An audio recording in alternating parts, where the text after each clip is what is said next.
Assalamualaikum warahmatullahi wabarakatuh. Perkenalkan, nama saya Septiana Nuraini, NIM 54014211003, Prodi Pendidikan Kesejahteraan Keluarga. Di sini saya akan melakukan kampanye pengurangan sampah plastik untuk menyelamatkan bumi dari bencana plastik. Kita semua pasti tahu bahwa sampah plastik merupakan salah satu sampah yang sangat sulit untuk terurai dengan alam. Bahkan memiliki waktu yang cukup lama untuk bisa terurai dengan alam, yaitu sekitar kurun waktu 50 hingga 100 tahun yang akan datang baru bisa terurai dengan alam. Selain itu, sampah plastik juga sangat berbahaya bagi kesehatan tubuh manusia, serta sangat berbahaya bagi lingkungan sekitar kita. Menurut data, Indonesia masuk ke dalam negara penghasil sampah terbesar kedua di dunia. Sekitar 250 juta penduduknya menghasilkan sekitar 3,2 juta ton sampah plastik yang tidak diolah. Sekitar 1,3 ton jumlah ini masuk ke dalam laut Indonesia. Sekitar 10 miliar plastik kresek dibuang ke dataran, sungai, lautan, Sungai Brantas, Sungai Bengawan Solo, dan Sungai Progo masuk dalam ranking 20 sungai paling tercemar di dunia. Kalau kita tahu hal ini, pasti kita ingin adanya sebuah perubahan yang besar demi mengurangi sampah plastik. Sampah plastik bisa kita olah menjadi lebih baik dan lingkungan dapat menjadi bersih dan nyaman kembali.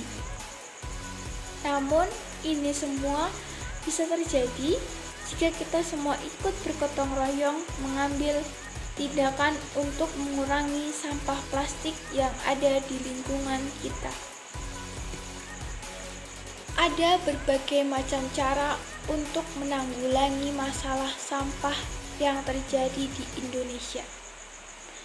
Salah satunya adalah dengan cara yang paling efektif, terutama penggunaan sampah plastik sekali pakai, seperti kresek, belanjaan, dan sedotan.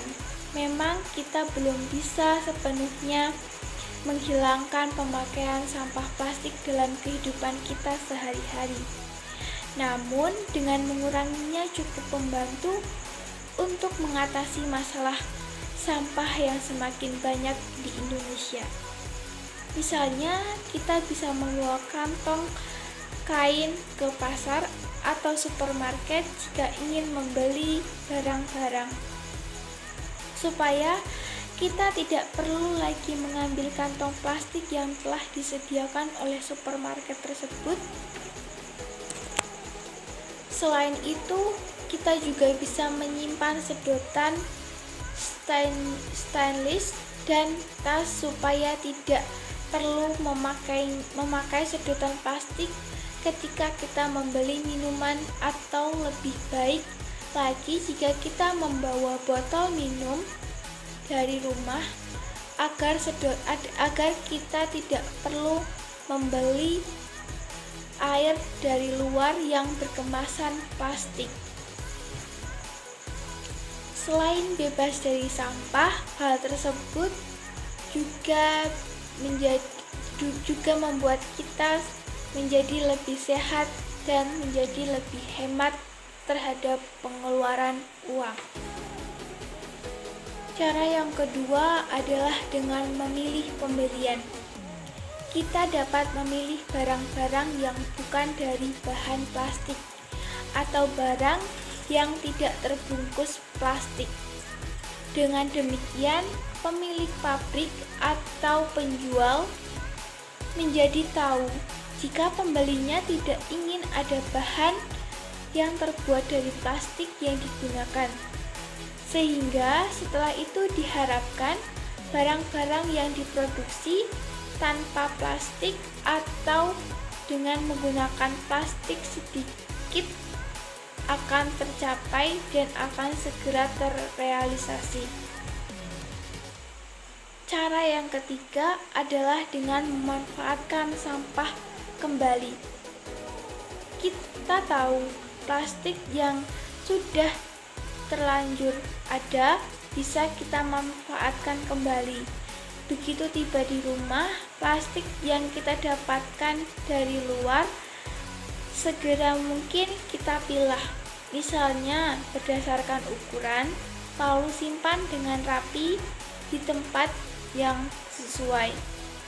Hal ini bertujuan agar mudah untuk digunakan ulang ketika dibutuhkan.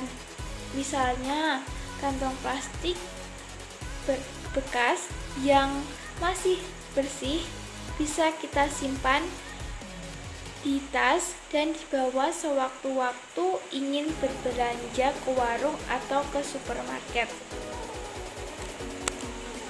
Sedangkan yang sampah plastik yang sudah kotor bisa digunakan sebagai kantong sampah plastik. Bisa juga kita mendaur ulang botol bekas minuman menjadi wadah atau barang-barang yang berguna, seperti wadah pensil, pot tanaman, dan masih banyak lagi. Sedangkan yang berwarna-warni bisa kita jadikan sebagai hiasan rumah. Semakin lama plastik yang tidak ada di tempat sampah dan tempat pembuangan akhir, maka semakin tertunda sampah tersebut masuk ke dalam laut, sungai, udara, dan air serta tanah kita, sehingga bumi kita terhindar dari sampah plastik. Cara yang keempat adalah dengan cara menjual sampah plastik tersebut atau dengan menyumbangkan sampah plastik tersebut kepada orang-orang yang membutuhkan. Adanya beberapa nilai sampah plastik yang masih mempunyai nilai, misalnya sampah bekas minuman dan kantong plastik biasanya dikumpulkan oleh pengumpul sampah. Bisa kita jual atau kita sumbangkan ke pihak yang dapat menyalurkan ke pusat daur ulang. Dengan demikian, kita mendapatkan uang tambahan dari hasil penjualan sampah plastik tersebut atau beramal kepada pihak yang membutuhkan. Selain itu, kita juga membantu mendaur ulang sampah plastik secara tidak langsung. Selain tindakan yang bisa kita ambil dalam kehidupan sehari-hari, kita juga bisa menjadi ilmuwan, aktivis, atau politikus yang membantu mencari penyelesaian untuk masalah sampah yang terjadi di Indonesia. Nah, setelah kita mengetahui dampak negatif dari adanya sampah plastik, terutama dampak negatif untuk lingkungan, serta dampak negatif untuk kesehatan tubuh manusia. Maka dari itu diharapkan dengan adanya kampanye ini membuat generasi muda semakin sadar dan segera mencari alternatif lain untuk menanggulangi masalah sampah yang terjadi di Indonesia ini agar bumi kita dan Indonesia terbebas dari sampah plastik dan demi kelangsungan generasi muda yang mendatang. Sekian dari saya, kurang lebihnya saya mohon maaf. Billahi taufiq wal hidayah. Wassalamualaikum warahmatullahi wabarakatuh.